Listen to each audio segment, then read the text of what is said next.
Para poder utilizar Moodle UA, que es el Moodle oficial para las asignaturas de la universidad, debemos realizar previamente una solicitud que está disponible en la app, en la ficha CV Otros Servicios. Al pinchar en el botón Entrar, debemos acceder al menú Gestión Docente, Moodle. Y aquí encontraremos un listado de las asignaturas de las que somos responsables. Solo el coordinador de una asignatura, el profesor responsable de la misma, puede realizar la solicitud.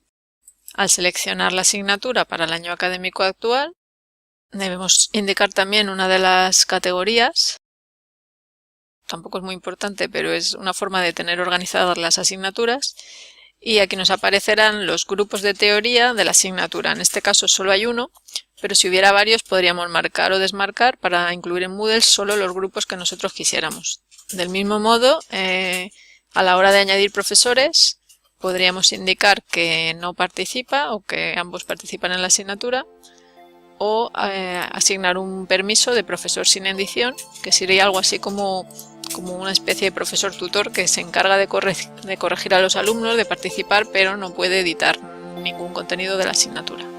Por último, habría que darle a enviar solicitud y esperar a recibir el correo de validación.